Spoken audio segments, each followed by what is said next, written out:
Hello, everyone, and thank you for joining us today for our webinar, Exploring Your Options, Stormwater Treatment Solutions Used on Publicly Funded Projects. Before we start today's presentation, we want to cover a few housekeeping items. At the bottom of your screen are multiple applications, engagement tools that you can use. All the engagement tools are resizable and movable, so feel free to move them around to get the most out of your desktop. You can expand your slide area or maximize it to full screen by clicking on the arrows in the top right corner. Helpful resources are bookmarked in the related content tool. Our webinar today is scheduled to last for 1 hour and will include a question and answer period. If you have a question, please type it in the question box at any time. Please complete our brief survey for your PDH credit, and we'll talk about it more at the end of our webinar, how you'll get your PDH credit for today's presentation. Our host today is Hannah Schlachter. Hannah is Contech Stormwater Area Director for the Northeast United States. She has been with Contech for 11 years, working previously in a number of roles, including product manager and stormwater design engineer. Hannah has a bachelor's and master's degree in civil engineering from the University of Toledo and is based out of our corporate office in Westchester, Ohio. Now I'll turn it over to Hannah to get things started. Thank you, Jill, and thank you everyone for attending. We're very happy to have you joining us on this webinar today. For anyone that might not be familiar with Contech, we are a nationwide manufacturer of products for civil site development. We have civil site solutions that fall into 3 categories, which are stormwater, pipe, and structures. And Contech is the nation's largest provider of engineered stormwater, drainage, and prefabricated bridge solutions. We serve all of the major end markets, including commercial, residential, and public infrastructure, and we have over 40 manufacturing facilities across the U.S. Contech's team of experts provide regulatory and engineering guidance all the way from the conceptual design phase through installation and maintenance. And on today's webinar, we're going to highlight 5 examples showcasing how we did this on projects with a focus on stormwater treatment solutions for publicly funded jobs. We chose to focus this webinar on treatment projects because we had numerous requests in the feedback from our last webinar to cover case studies on stormwater treatment. So thank you to everyone that completed the post-webinar survey last time and let us know what you'd like to learn about. We listened and hope that you enjoy the project case studies that we're presenting today. We also have a common theme that each of the 5 projects that our panel will be presenting were publicly funded. The bipartisan infrastructure law has a major focus on rebuilding America's aging infrastructure with significant investments in improving roads and bridges, upgrades to public transit, airports, and ports, as well as investments in environmental remediation. Contech has a lot of experience on publicly funded projects, and we're here to help as you're working on public jobs or private jobs for that matter. From a product standpoint, we have expansive product portfolios with regulatory approvals nationwide. We can also help you to meet Buy American requirements if that's necessary. And then when it comes to expertise, our regulatory managers and stormwater consultants are very knowledgeable on local regulatory requirements, which can be of huge assistance during the permitting process. And then our stormwater engineering experts are really here to solve complex stormwater problems like you're going to see on the 5 projects that are presented today. So our first presenter of the day is going to be Dana Heineman. Dana is our stormwater consultant for Ohio and Kentucky. She started her career with Contech in 2016 and is a graduate of Valparaiso University with a bachelor's in civil engineering. Awesome, thanks Hannah. So we'll go ahead and get started here. Hopefully everyone's doing well. It's quite cold up here in Columbus, Ohio, but I do love this weather, so hopefully you're enjoying it. But for my project, I will be going over the ODOT I-7071 interchange. So if you've been to downtown Columbus, this is a pretty massive interchange right before you get to the city. So with this project, it was a multi-phase project, but reasons for the improvements, there were over 900 freeway crashes per year at this intersection. It was very congested in and out of the downtown area. They added some new urban avenues, some new streetscapes. They added some enhanced freeway crossings with safe or pedestrian and bike accommodations, and then they did end up removing a few of the unsafe ramps. As you can see in the graphic on the right, the different phases that were done to help with the improvements, and I believe some are actually still being improved as we speak. But the project that we'll be focusing on is actually phase 2B. So this basically looked at the water quality and the treatment that was needed for the entirety of the project. So they were adding 2.4 miles of new stormwater for phase 2B.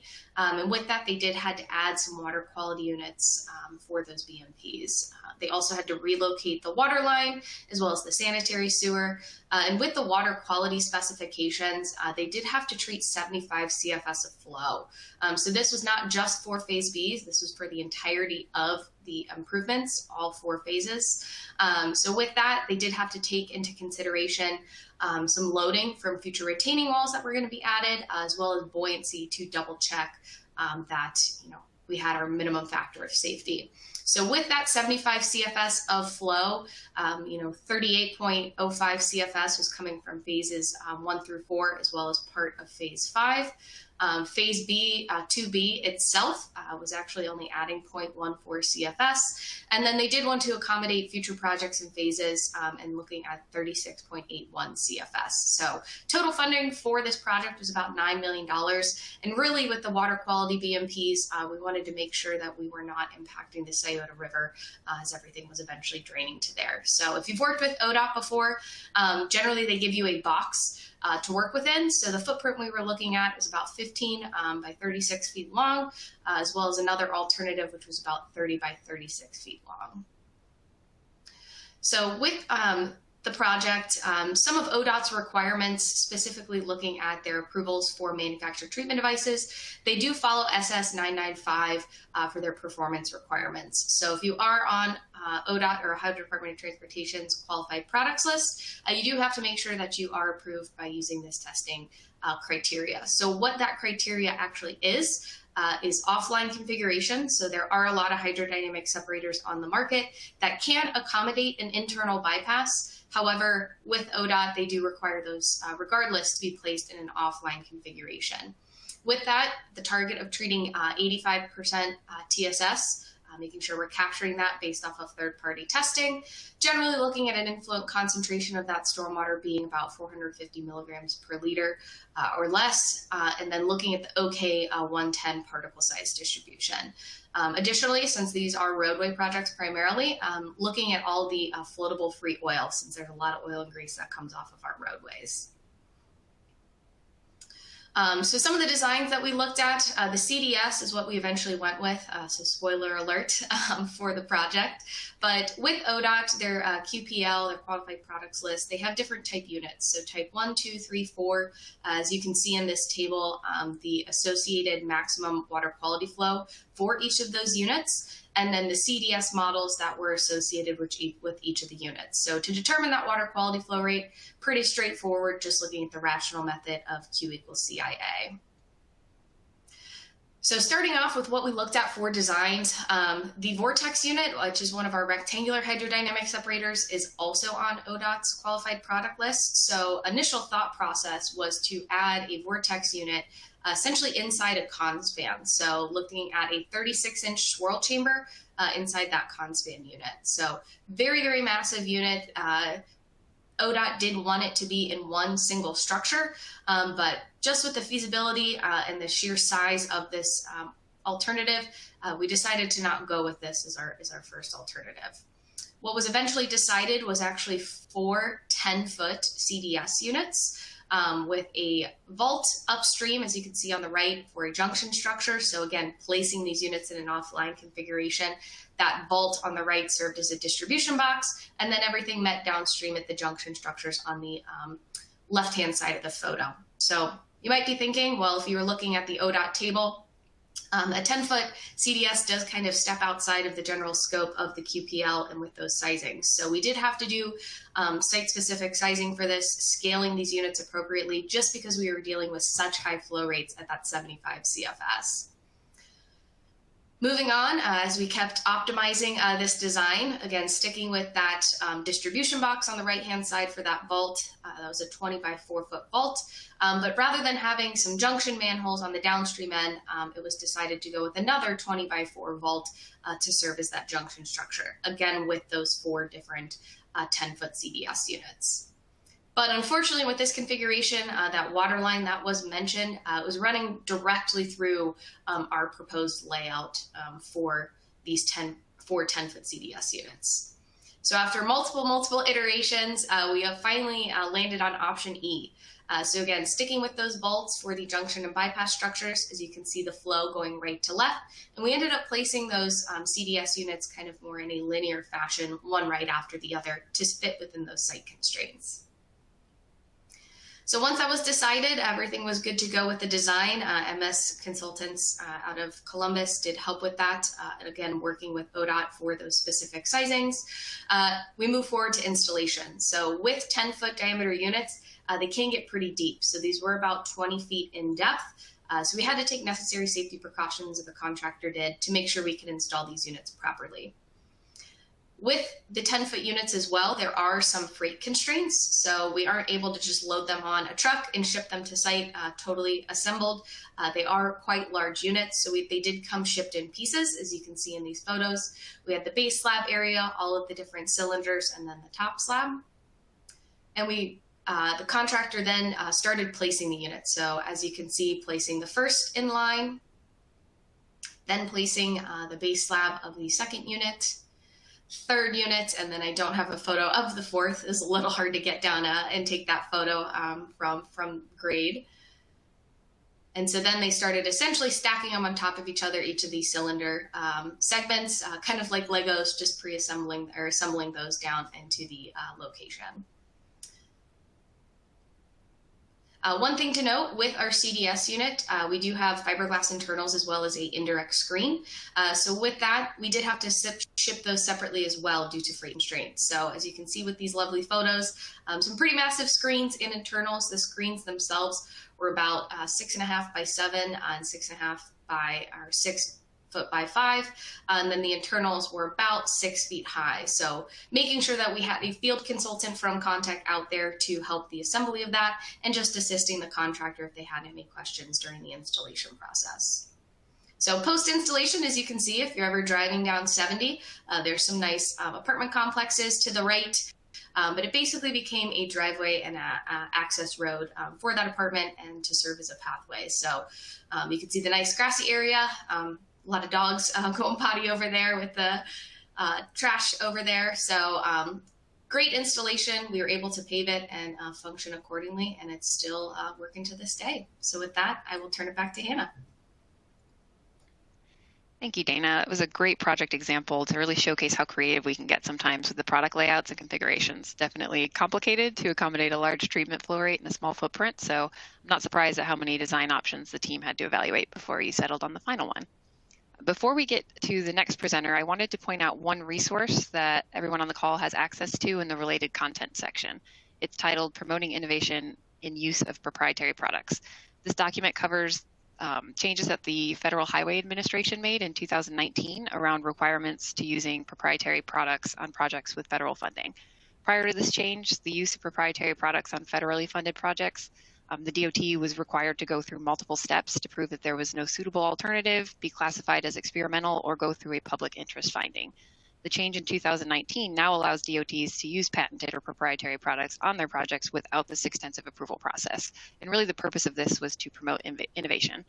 You can learn more about it in the document, but always keep in mind that regulations can vary from one DOT to the next, so it's important to confirm with your local DOT to see if they've adopted the Federal Highway Administration rule or if they have other requirements.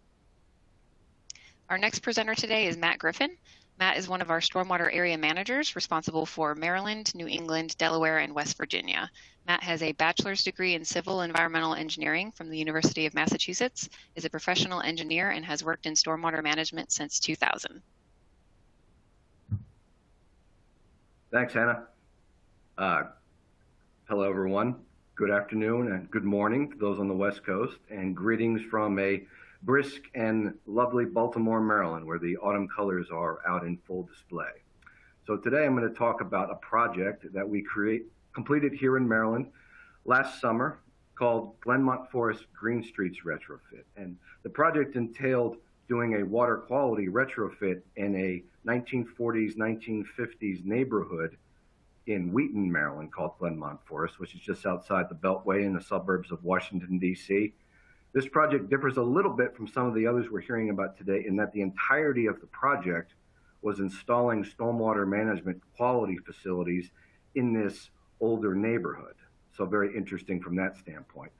The goals of the project were to pick up as much drainage area from the roads as possible and treat the first inch of runoff, which is considered water quality control by the state of Maryland and the MDE.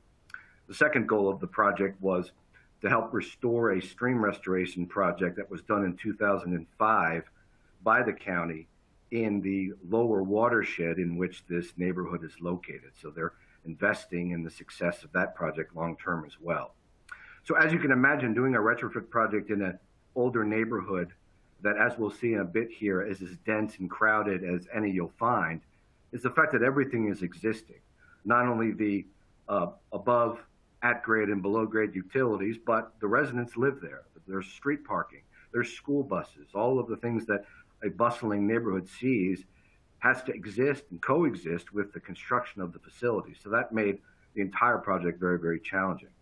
Now, the design team that was led by RK&K out of Baltimore had to find out where these facilities could be located, locate existing utilities. Even if there were as-built, some of them dated back so long that they were unreliable. So to say the least, they had their hands full to ascertain where and how these facilities could be installed in the first place. So real quick, an overview of what this site looks like. So an aerial in the center of the photograph here shows you what I was describing earlier: narrow roads, mature trees, and not a lot of room to work. As you can see in this simple Google Street View photograph, this intersection here is fairly representative of most of the ones that you'd find throughout the neighborhood. And I'd like you to notice two things in the photo. Number one, the only place for these facilities to be installed, and we'll see why in a second, was the right-of-way between the road and the private properties and sidewalks. So not a lot of room to work with there. You'll also notice in the photograph that, being an older neighborhood, a lot of the utilities, in fact, probably the majority of them, are on poles.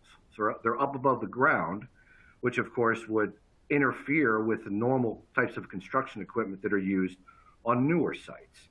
And third, actually, just while I mention it, in the background, a lot of mature trees that had to be avoided and respected throughout the course of design and construction. So this graphic was put out by the agency in charge of the project, Montgomery County DEP. And what it shows is basically there were three different types of stormwater facilities that were installed throughout the project. Two of them are very similar: bioretention, rain garden, and green streets, indicated by number 1 and number 3 on the graphic here. And the second is where Contech's involvement was centered, was item number 2, tree boxes, which a product name we call is Filtera.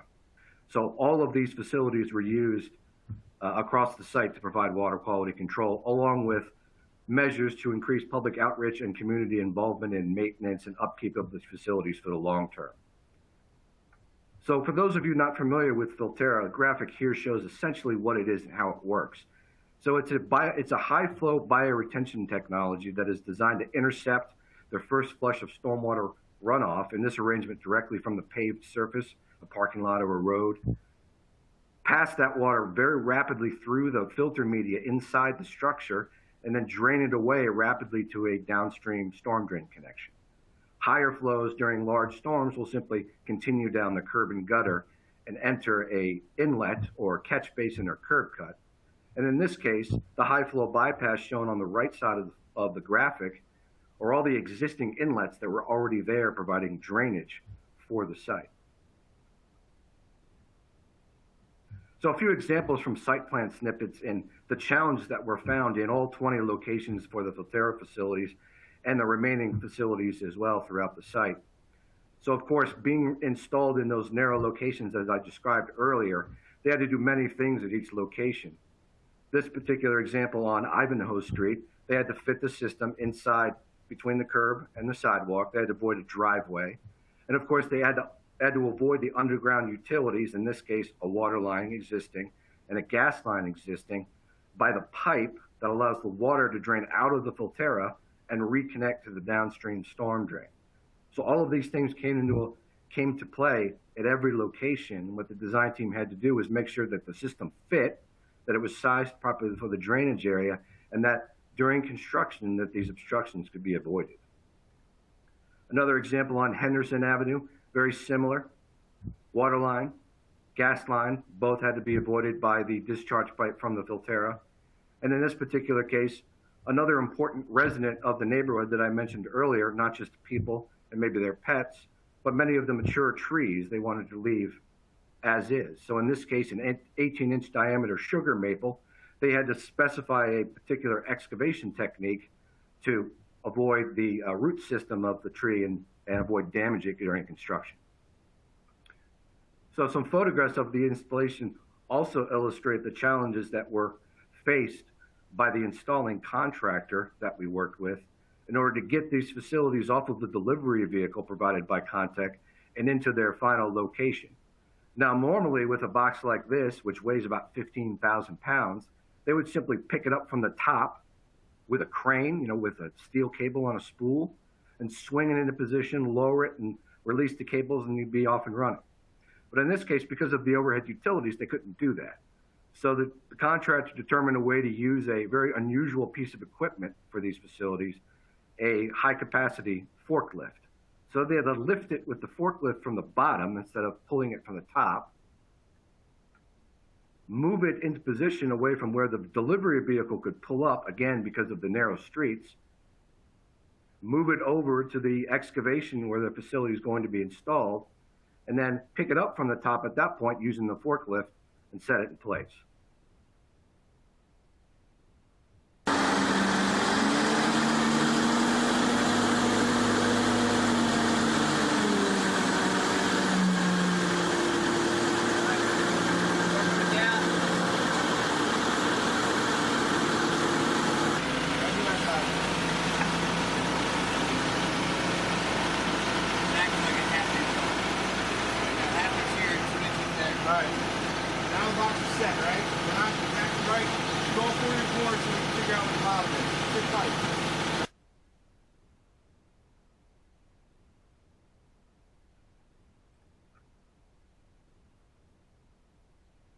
So once they put the top on of that box, that was it. They were done. That first one they put in, which it was the first time they had to do it, took about 15 minutes. The others, once they learned the tricks, took much less time. Very, very rapid installation, which helps keep that equipment out of the way for residents.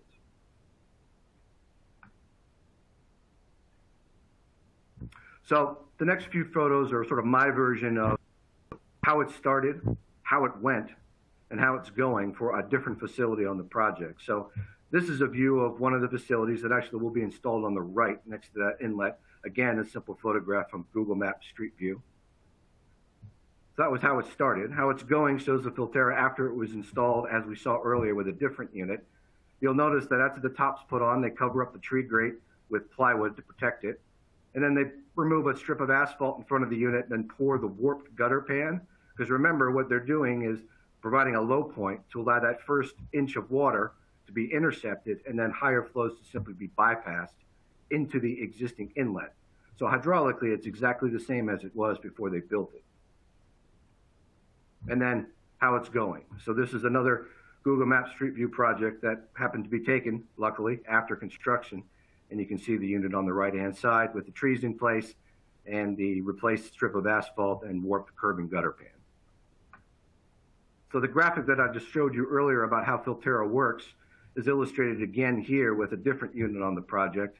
You'll notice flow approaching from the right enters the unit through the warped gutter pan, which was poured after the box was set, and bypass goes past the grade break at the junction of the new gutter and the old gutter and bypasses into the existing inlet. Couldn't be simpler hydraulically and couldn't be simpler to install for the contractor once they figured out the equipment issues. So why did they use Filterra on this one? I'll let you read through the bullet points, but the highlights, I think, are the first check mark. The drainage area to filter bed area ratio of 220 to 1 really made the best use of available space in terms of the credit they were picking up for drainage area that was going to be treated, given the constraints that we saw earlier. The maintenance, so the third check from the bottom, the maintenance of the Filterra, not only is it very simple, just replace the mulch and take care of the tree, but it's actually the same maintenance for the other two types of facilities. So it'll make the community involvement in the project and the pride that they have in a new amenity very, very simple because it's all the same, no matter whether it's the Filterras or the bioretention bioretention pond areas or Green Street bioretention areas. And of course, Contech prides itself on the service that we provide to our engineering clients, everything from going out to the site to look at individual locations, to assess them, to providing deliverables such as drawings, cost estimates, and hydraulic calculations. So I hope everyone found this project interesting. Feel free to add questions in the chat. And with that, I will turn it back to Hannah. Thank you. Thank you, Matt. That was a great project to showcase the benefit of using a manufactured biofiltration product like Filtera to meet green infrastructure goals on a site that's highly developed with definitely some heavy traffic. They needed something compact that could be installed quickly, and product looks great. Our next presenter today is Cesar Tiarina. Cesar is our stormwater consultant for South Texas, El Paso, and New Mexico. Cesar holds a bachelor's in civil engineering from the University of Texas in Austin and has been with Contech for over 27 years.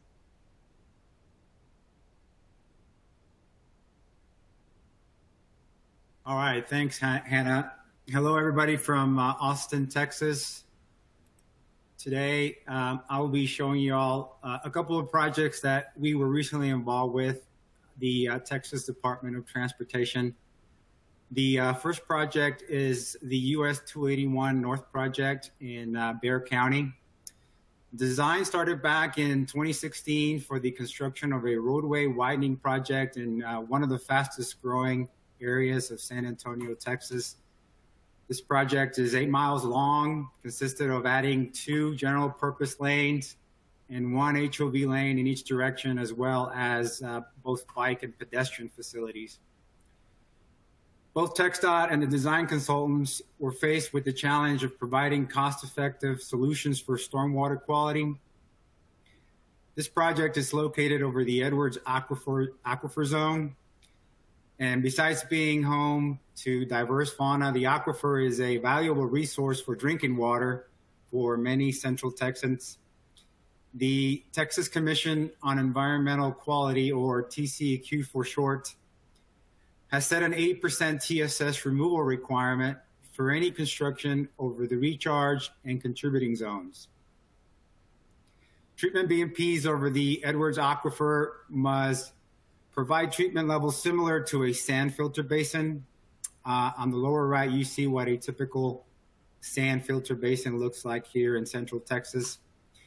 The problem with these types of land-based BMPs is that they take up a lot of land, and in this case and many other cases, TxDOT just sometimes does not have the right of way to be able to use these conventional BMPs.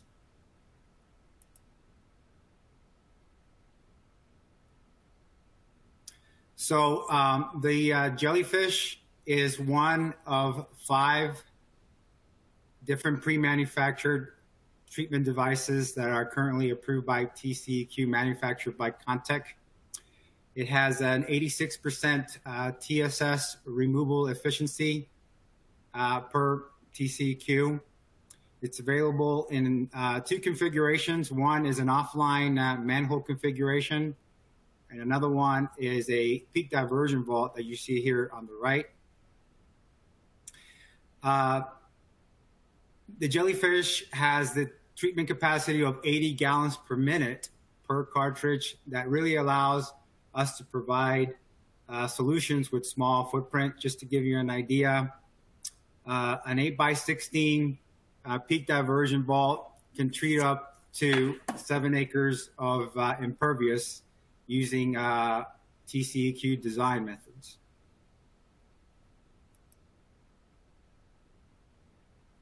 So here's what a typical installation looks like for a jellyfish manhole unit. For this project, you see on the screen that most of the construction was digging through rock. And this was just yet another benefit of using a product like jellyfish that has a small footprint, which minimizes excavation and reduces the overall install cost. Installation is simple, really just like installing another typical manhole. The one on the left here on your screen is a 12-foot diameter jellyfish manhole unit. That's actually the largest one that we can make in a manhole configuration. The one on the right is an 8-foot diameter manhole.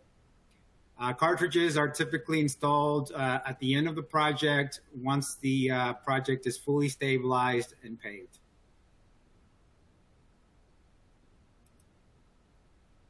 So besides working with the design consultant on properly sizing the treatment unit per the TCEQ methods, we also ensure that peak flows are bypassed adequately. This picture shows the jellyfish unit in an offline configuration with an initial bypass manhole. So the bypass manhole directs the treatment flow required into the jellyfish unit while bypassing large peak flows that are very common on a lot of TxDOT road projects like this one. So segment 1 was completed late last year, and segment 2 looks like is on plan to be completed this year. In all, 28 jellyfish units will be installed on this project.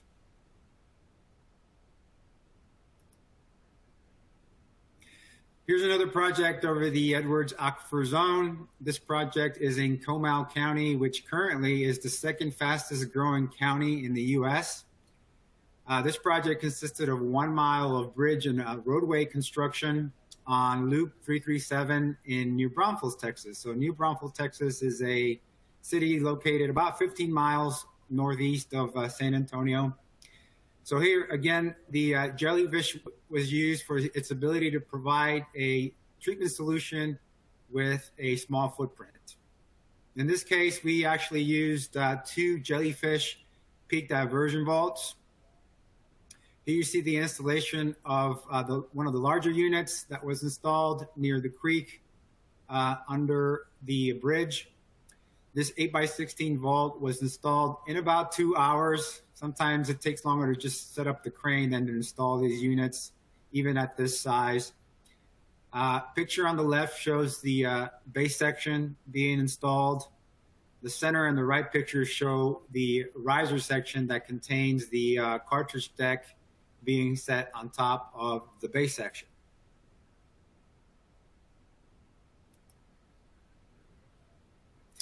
This unit, unlike the manhole configuration, can be placed in line. It is designed to provide the treatment as well as bypass the peak flow internally. As seen here on the center of the screen and on a plan view, the unit has a built-in bypass bay right next to the treatment bay. So besides being the area where the inlet and the outlet pipes are connected, this part of the unit properly directs the treatment flow into the treatment area while bypassing the peak flow. The picture on the left shows the bypass weir being inserted in the bypass bay, and on the right, you see the finished installation all the way up to grade, ready to be backfilled. So some key takeaways so far from my involvement with these and many other projects with TxDOT is that we really have become a true partner as far as providing a complete stormwater treatment solution, not only for the 2 projects you just saw, but for many other projects in Central Texas. We're also a valuable resource to the engineering consultants because really there's just not one solution to all sites. Most of these solutions are very, very site specific. There's truly not one size or configuration for every site. Also, we have a technician on site at every installation that has been a key to successful overall installations. And lastly, we have provided maintenance training to TxDOT to ensure that they develop a successful long-term maintenance plan. So because of this, we are very lucky to be a part of the next big roadway project in the area. The Loop 1604 expansion on the north side of San Antonio recently kicked off this year. And by the time that project is completed in 2027, over 50 more jellyfish units would be installed. This concludes my part of the presentation. I'll turn it back over to Hannah. Thank you, Cesar. Those are 2 more great examples of how we can handle large treatment and bypass flow rates in a limited footprint given product performance, configuration options, and of course, approvals. Our next presenter today is Benjamin Boyce. Benjamin is our stormwater consultant for Oregon. He started with Contech 6 years ago and holds a bachelor's in environmental engineering from Portland State University. Thank you, Hannah, and good morning or good afternoon to everybody tuning in.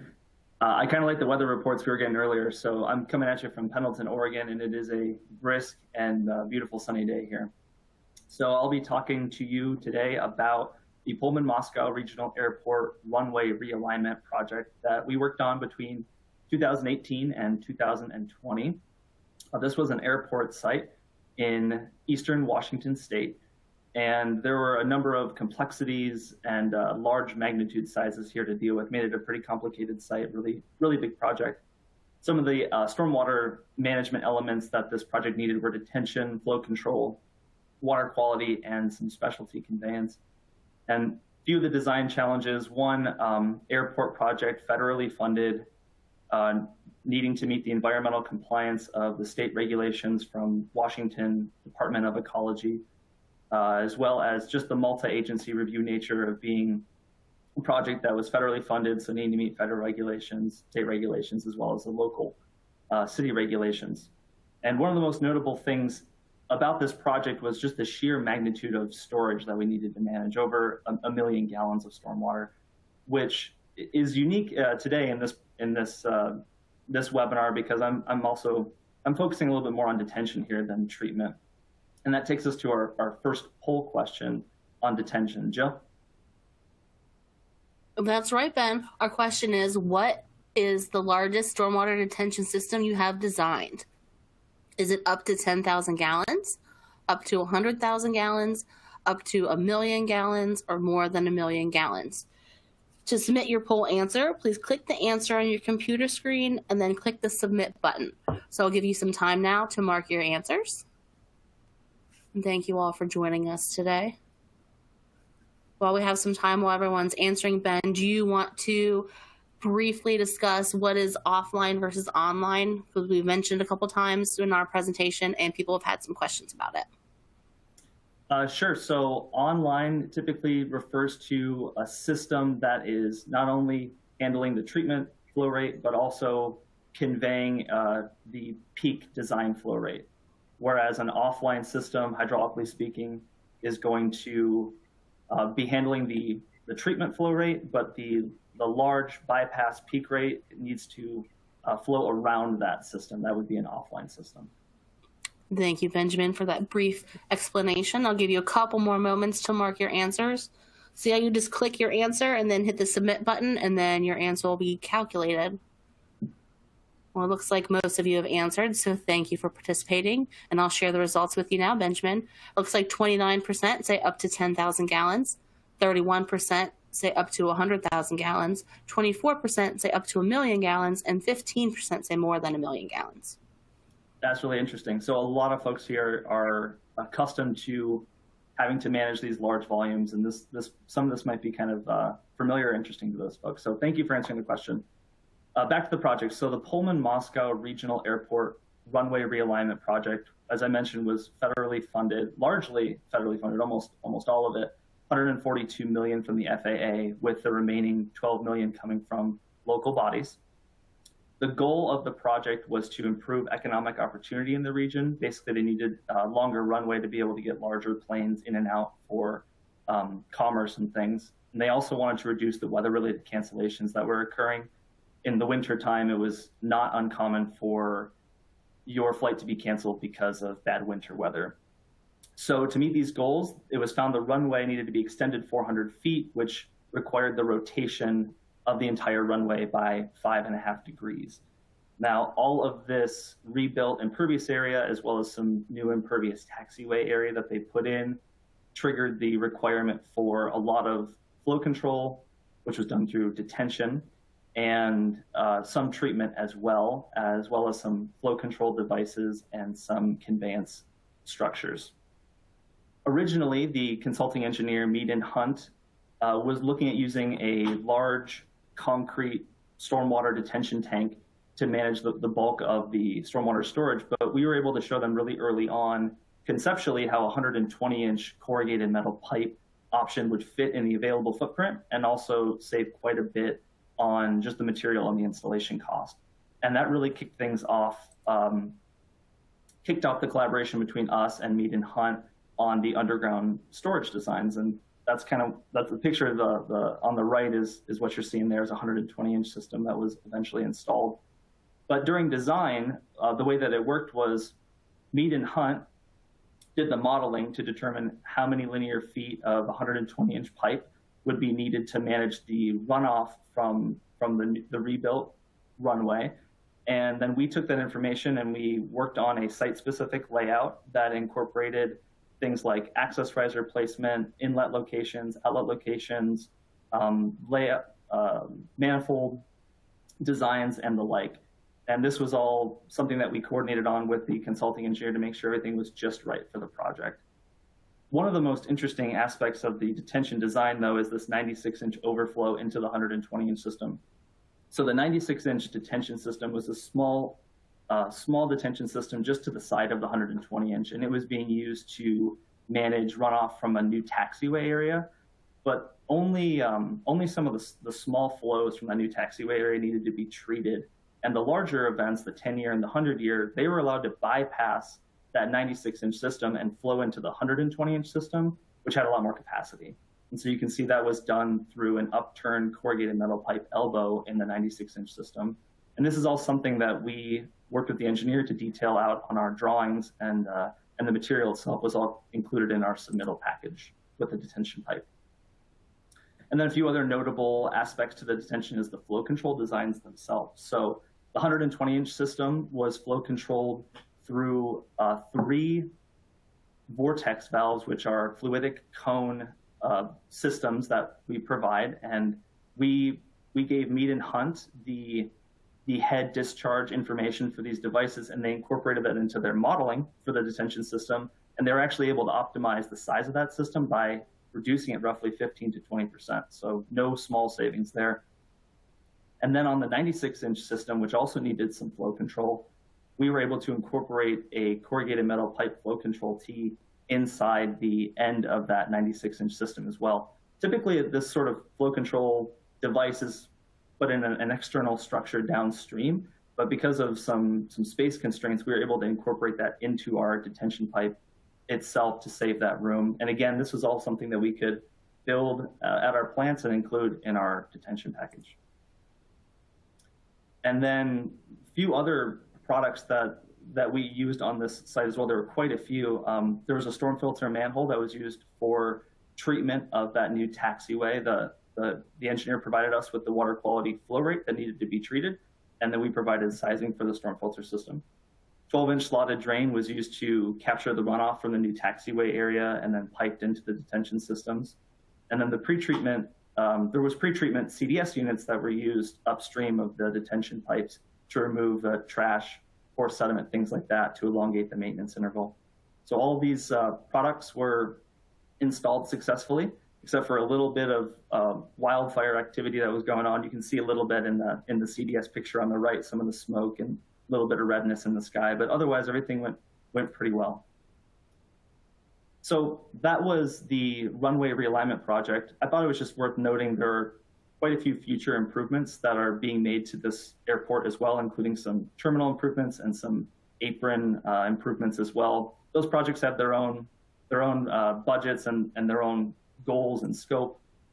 But I thought notable on the terminal apron reconstruction project in particular, there is, in addition to more stormwater detention, more flow control, and more pretreatment, there's also the need for some glycol storage and some oil treatment as well. So we've been working with Mead and Hunt on some Duramax options, which is a steel reinforced polyethylene pipe product for the glycol storage application, and some Vort Clarix oil water separators for the oil treatment. That's all going pretty well. So to wrap it up, the highlights, I think here it was very useful for the consulting engineer Mead and Hunt to have a local resource in Contech and our local support team with not only all of the products at our disposal, but also all of the local regulatory and manufacturing insight and expertise on our products to be able to help optimize the designs and help save the project time and money. And then lastly, just a note for large diameter corrugated metal pipe, which is such a powerful economic alternative to concrete on this project, that it really opened the door to that initial collaboration. So with that, thank you, and I'll turn it back over to Hannah. Thank you, Benjamin. Very interesting project. Now, this is the only project today that we're showcasing that had a detention system along with treatment products, which is actually very common. If you want to learn more about our detention options or any of the additional products that was used on this project, please let us know in the post-webinar survey. We also have a recorded webinar on our website from earlier this year that focused solely on detention solutions, so you can check that out. And if you're wanting to learn more about additional product solutions for airfield projects, we actually just did a webinar last month on this topic, and it covers all three of Contech's product segments, including stormwater structures and pipe solutions as they pertain to airfield projects. That's also recorded and available on Contech's website to view. Our last presenter of the day is John Stiver. John is our senior stormwater consultant for Northern California and Hawaii. John has been with Contech for 22 years, holds a bachelor's in civil engineering with a business management minor from San Jose State University. He's a professional engineer and certified professional in stormwater quality. Thank you, Hannah. Greetings, everyone from the San Francisco Bay Area. Today I'm going to be talking about regional treatment of large watersheds as it pertains to the full trash capture requirements here in California on a project in San Jose, California. For those of you who are not familiar with the California trash amendments, they apply to all Phase 1 and Phase 2 permittees under the NPDES MS4 permits. And final compliance for those is due 10 years after the implementation of the permit, but no later than December of 2030 to allow for some extensions if necessary. So typically with these large watershed projects, engineers will select screening devices, hydrodynamic separators that can handle these large flows. They need to be certified by the state of California, State Water Resources Control Board, to remove 100% of the trash and debris 5 millimeters and larger, and they need to be sized to treat the 1 year, 1 hour storm before bypass. So that presents us with some interesting challenges on these projects. Some of them are very shallow, and we're challenged with hydraulic grade lines. Some of them are very deep, and we're challenged trying to get convenient maintenance access to them. Sometimes we have tidal influence, and sometimes we have tailwater from receiving waterways. So these are some of the challenges that we're faced with. And in the spirit of talking about publicly funded projects, I thought I would also mention, even though this project was funded by the city of San Jose, there's other funding mechanisms here. And this, a lot of municipalities will work with Caltrans, and they offer some financial assistance on some of their projects as well when a portion of their right-of-way is treated. Typically, it's the financial contribution only funding mechanism.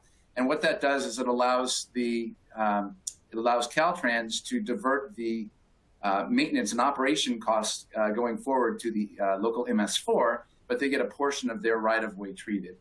So there's other ways that these projects can also be funded. So I'm going to zoom in on Rock Springs Drive in San Jose. This is location number 3. This was a 300-acre watershed, so we're talking about a lot of flow. The 1 year, 1 hour flow rate was 69 CFS, and the peak flow rate was 209 CFS. Taking a closer look of the composition of that watershed, you'll see that it's mostly developed. You've got roof and pavement, so all that water is running off into Coyote Creek at the outfall at the creek location. So some of the challenges that we had with this were obviously the depth. They wanted to keep it as shallow as possible because groundwater was an issue. And they also had challenges with other site utilities. So finding a place, the footprint that was going to work with this location was a bit of a challenge. So the engineer chose to use a DSBB. And I feel it's a good time to mention, for those of you who haven't heard, BioClean and Contech have joined forces through the acquisition of BioClean's parent company, Forterra, by Contech's parent company, Quikrete. And this has been great for Contech because it's given us options that we didn't have before, using systems that are a little shallower for projects of this nature. And there's obviously a lot of other products that are been brought into the fold here. So for those of you who aren't familiar with DSBB, I'll be very quick and walk through this system here. Water comes in through the inlet pipe, hits the splitter screen. And as it does that, it moves off to the left and the right, and it's captured in the screening areas. The screen is the same screen that Dana talked about with the CDS unit. It's deflective screening technology. So as water flows up against the screen, energy is deflected away from the screen, which opens up a flow path against the screen surface to keep the screen from blinding. And that's very, very important on these types of projects. And you can see the water passing through the system here. The blue arrows represent the water passing through the screen, and the trash and debris is captured in the screens on the left and right side of the system. I'll also point out there's a screen on top of that to prevent the trash and debris from leaving the system during the large flows. When we get to the peak flows, the water will crest over the screen, which is functioning as a weir, and also point out it's also moving through the screen itself. So there's a lot of area in here for the water to pass through the system so it can remain online in a lot of cases. But where the projects, where we're dealing with just tremendous amounts of peak flow, we can bring the system offline if the system can't handle it. It just gives us a little bit of relief during those peak flows there. So one of the unique features of the DSBB is that the trash and debris is held above the water column when the system's at rest. And that's important, particularly with the organic material, keeping that out of the water column to prevent it from breaking down and releasing nutrients downstream.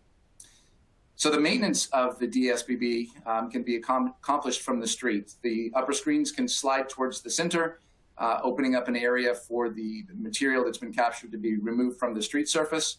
And then when you look at it from the system at rest, when the screens are out on the outsides, you can access the sump area as well from the street.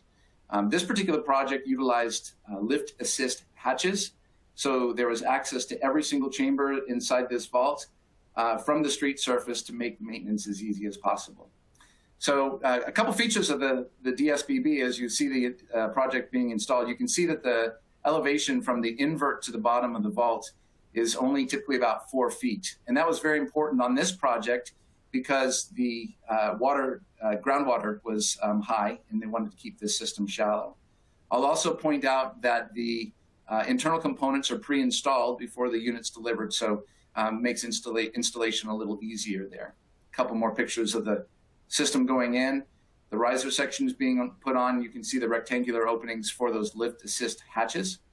And then downstream of the DSBB, there was a manhole that had a flap gate, and that prevented water from backing up into the unit during some of those peak flows. That Coyote Creek flows awfully full when we get those design storms, and so this was just a way of keeping some of the hydraulics out of the system at that point.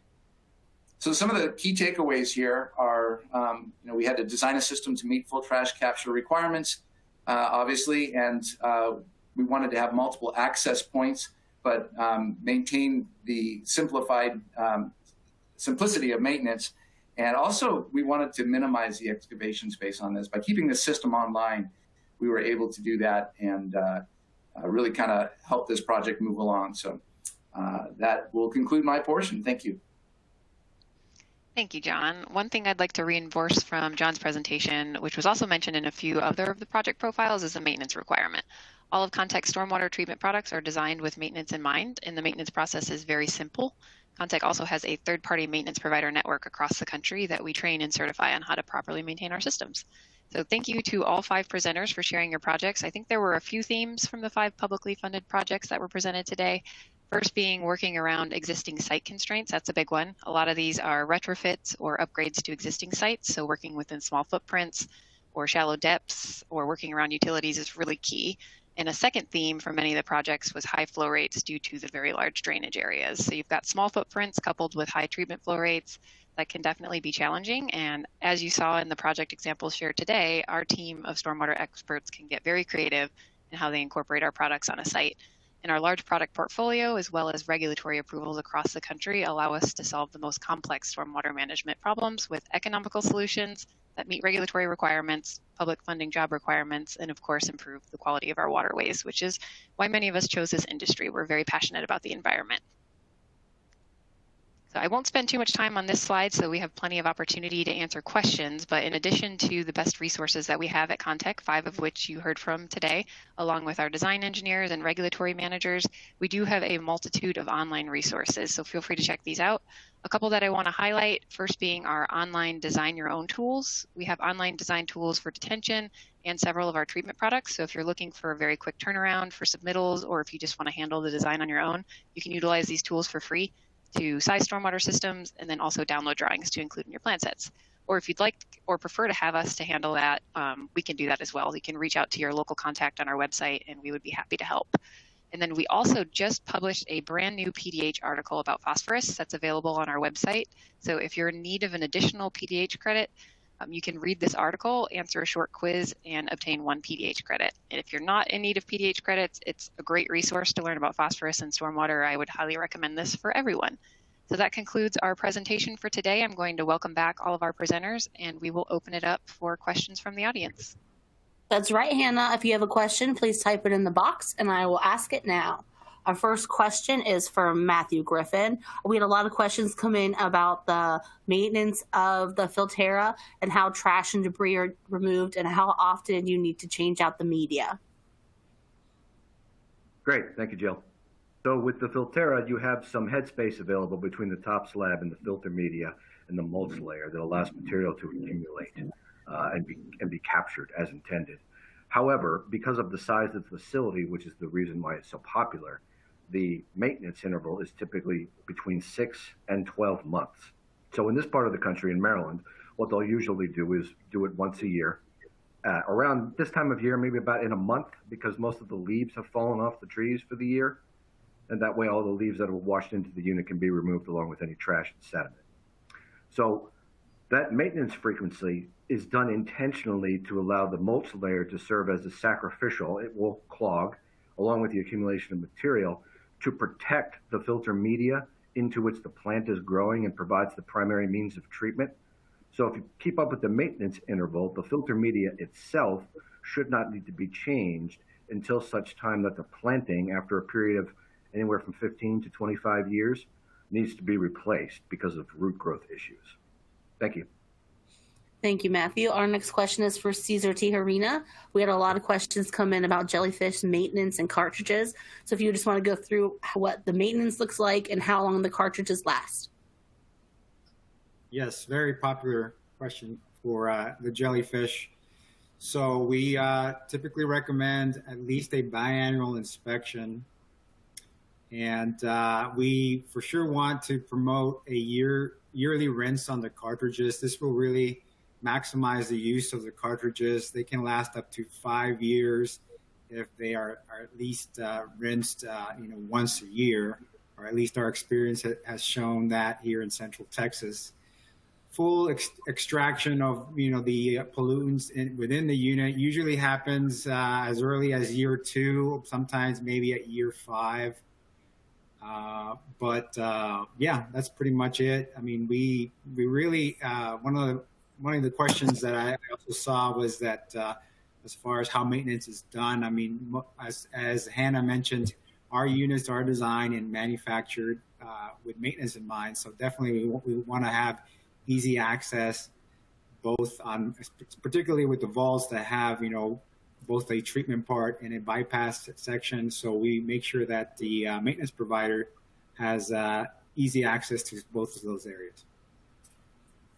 Thank you, Cesar. I'm going to throw this next question at Dana Heineman. When should an engineer start working with Contech on large-scale projects like these? Absolutely. So the earlier you can get us involved, that does tend to allow us to come up with these design alternatives, really lay the groundwork to get the most economical and optimized solution available. So if you want to start working during the design specification portion of the project, we highly encourage that, reaching out to your stormwater consultant and your Contech team, just getting us the information, making sure that we can work with you on the appropriate solution. But I know sometimes projects don't always go as planned. And we do get involved kind of later in the design process as well. We're there really to help through every step of the process. So obviously in the beginning makes things a little bit easier, but really at any point if you want to reach out, especially on larger scale projects, just reach out to your local stormwater consultant. And Dana, don't go anywhere. For the Contech Design Center, are our tools free? They are, yes. And so when you're working with your stormwater consultant or any of your Contech sales engineer, stormwater consultants, reaching out with us, our services are free. With all of our design center tools, any of our design assistants, working on these larger projects, it is a free function for you to utilize. Thank you, Dana. Our next question is for Benjamin Boyce. Why was CMP utilized instead of something like HDPE? Wouldn't the latter have a longer lifespan? Yeah, great question. So two questions nested in there. One, corrugated metal pipe was used because it was by far and away the most economical option at that diameter. So we used 120 inch and 96 inch on that project. We utilized aluminized CMP, which is steel hot dipped in aluminum and has a minimum 75-year design life in the right environment, the right soil environment, which was applicable for this project and met the specifications for the multiple agencies that I mentioned that were involved in this project. So in this case, CMP was just by far and away the best choice for longevity and for cost. Thank you, Benjamin. Is the CMP able to be installed under truck parking in maneuvering areas? Yes, absolutely. So 120-inch diameter CMP does require a minimum 18 inches of cover, not including any asphalt thickness for traffic rated load. In this case, I saw some questions about what about airport loading, what about airplane loading, and these systems were not installed under the runway, and so we were not designing them to deal with aircraft loading. But in some instances, if that is ever necessary, it is something we can look at and help coordinate on a design for CMP for an application like that if need be. Thank you, Benjamin. How did you account for sedimentation issues in the large diameter CMPs? Yeah, good question. So we designed pre-treatment systems upstream of the CMP to cut down on sedimentation as much as possible, to elongate out that maintenance interval. Eventually, sedimentation will occur in the pipes, and so we'll have to have folks go in there to remove that sediment and refresh the system. But those pre-treatment systems upstream were put in to lower that ongoing maintenance cost and extend that interval as much as possible. Good question. Our next question is, are the pipes aluminum or galvanized? If galvanized, what is the life expectancy, and how does one repair these in 20 years? So these systems were aluminized, and we chose aluminized for the reasons I mentioned earlier about the soil conditions being appropriate. Galvanized wouldn't have been the right material for this application because we did need a 75-year design life. Galvanized is typically not used in this area of the country in the Pacific Northwest in general. So unless there was an agency specifically looking for galvanized, we would typically use aluminized or something like, I think I saw some questions in there about road salts. Something like that, we'd probably use either an aluminum pipe or a polymer coated pipe, which is steel hot dipped in molten plastic and is more appropriate for very corrosive environments. Same with pure aluminum. But again, aluminized was the right selection for this project because of the soil and because of the cost. And one more question for you, Benjamin. What is the largest diameter pipe that you can manufacture? Yeah, that is another good question. So I think the true answer might vary a little bit by location across the country, and this is a national webinar, so I can't say with full certainty, but I do know that 144-inch is sort of our standard maximum to be able to roll at our plants. But if something larger than 144 inch is needed, we absolutely have resources to go bigger than that. And even 14, 16-foot diameter pipe is not something we're uncomfortable making. Thank you, Benjamin. And we have time for one last question. I'm going to throw that one to John Stiver. How is the sediment and organic material cleaned out of the DSBB? With multiple maintenance access ports on the DSBB, the sediment that is accumulated in the chambers below are typically just pumped out from the surface. There's full access to the sediment chamber where all the settable solids will be captured and stored, and they can just be pumped out. So every one of those chambers inside the DSBB can be accessed from the street. So just a typical vacuum truck can remove all the material that's inside the DSBB. Well, thank you all of our speakers, and thank you everyone for participating in today's webinar. If your question was not answered, a Contech representative will reach out to you with a response. A survey will appear once we conclude the webinar. Please complete the short survey to receive your PDH credit. A follow-up email will be sent by the end of the day that will include a link with instructions on how to download your PDH certificate. That concludes today's webinar. Thank you again for joining us and have a great day.